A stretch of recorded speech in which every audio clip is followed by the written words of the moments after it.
Bismillahirrahmanirrahim. Assalamualaikum warahmatullahi wabarakatuh. Perkenalkan, nama saya Al-Ghazali dengan NIM 121403101815. Baik, di sini saya akan menjelaskan sebuah materi pembahasan yang berjudul Implementasi Teknologi Komunikasi. Implementasi dalam Kamus Besar Bahasa Indonesia adalah pelaksanaan penerapan.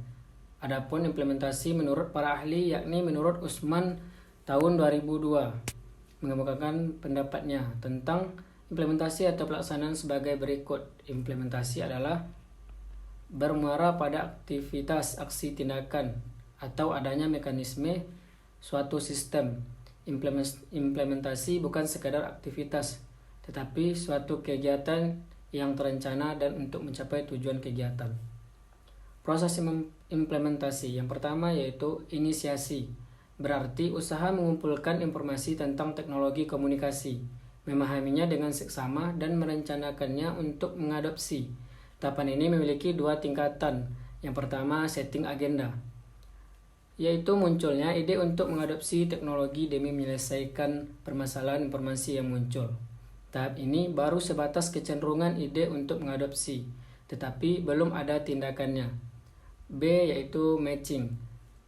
Kecocokan teknologi komunikasi dengan kebutuhan dan kemampuan untuk mengadopsinya. Yang kedua yaitu implementasi. Secara sederhana, implementasi berarti penerapan. Implementasi teknologi komunikasi berarti penerapan teknologi komunikasi dalam kehidupan sehari-hari. Sebagai sebuah proses, penerapan implementasi mempunyai 3 tingkatan.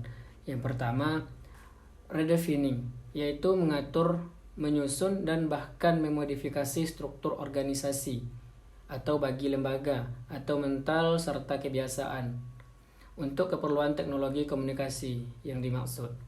Yang kedua, clarifying, yaitu meyakinkan kepada semua anggota bagi lembaga atau diri sendiri bagi individu tentang seluk-beluk teknologi komunikasi yang dimaksud, sehingga teknologi komunikasi itu tidak menjadi sesuatu yang asing lagi.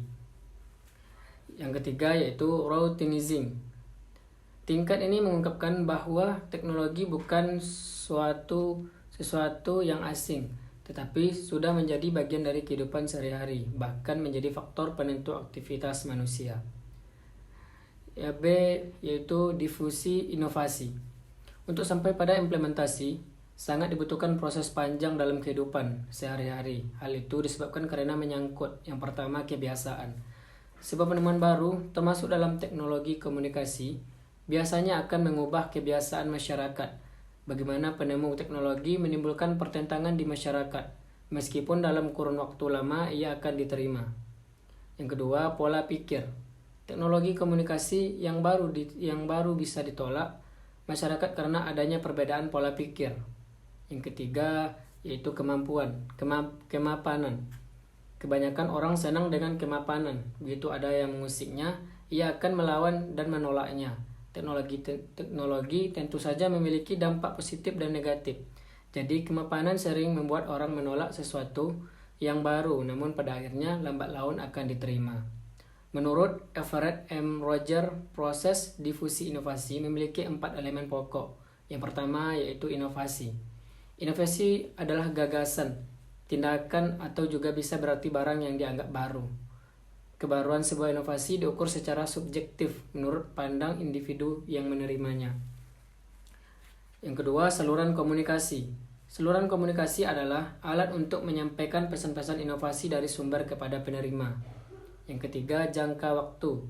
Jangka waktu berarti proses pengambilan keputusan inovasi. Prosesnya meliputi seseorang mengetahui sampai memutuskan menerima atau menolak inovasi. D. Sistem sosial atau yang keempat. Sistem sosial berarti sekumpulan unit yang berbeda secara fungsional dan terikat dalam kerjasama untuk memecahkan masalah dalam rangka mencapai tujuan bersama. Sistem sosial menjadi faktor penentu penyebaran inovasi. C. Proses adopsi teknologi komunikasi. Sebuah inovasi tidak lantas begitu saja diterima oleh masyarakat. Satu hal umum yang menjadi penghalang adopsi inovasi adalah keraguan masyarakat. Yang pertama, tahap pengetahuan. Tahap ini adalah tahap di mana seseorang belum mengetahui informasi tentang inovasi baru. Yang kedua, tahap persuasi. Tahap ini adalah tahap yang berada pada wilayah pemikir calon pengguna. Seorang akan mengukur keuntungan yang ia dapat jika mengadopsi sebuah inovasi. Yang ketiga, tahap pengambilan keputusan. Pada tahap ini, seseorang membuat keputusan akhir apakah akan mengadopsi atau menolak sebuah inovasi. Yang keempat, yaitu tahap implementasi. Dalam tahap ini, seseorang mengadopsi inovasi mulai menggunakannya sambil mempelajari lebih jauh tentang hal tersebut. Yang kelima, tahap konfirmasi. Tahap ini adalah proses setelah penerimaan dan implementasi inovasi. Seseorang sudah membuat keputusan mencari pembenaran atau tindakan mereka. D. Kategori adopter. Proses penerimaan atau adopter bisa dikelompokkan dalam tingkatan kecepatan menerima inovasi. Everett M. Rogers atau Nurdin tahun 2025. Everett M. Rogers pernah mengenalkan kurva adopsi yang bisa dijadikan pedoman bagaimana kecepatan masyarakat dalam menerima inovasi. Ia membagi kelompok adopter menjadi 5, yakni yang pertama, inovator. Kelompok ini adalah mereka yang pertama kali mengadopsi inovasi. Presentasinya 3%. Biasanya orang-orang terdidik, petualangan cerdas, berani mengambil risiko, dan punya kemampuan ekonomi tinggi. Mereka cenderung memiliki sifat terbuka dan mudah menerima perubahan. Yang kedua, adopter awal. Kelompok ini disebut perintis dalam penerima inovasi, sekitar 14%. Ciri mereka adalah para pemuka pendapat atau opinion leader atau orang yang dihormati. Yang ketiga, mayoritas awal.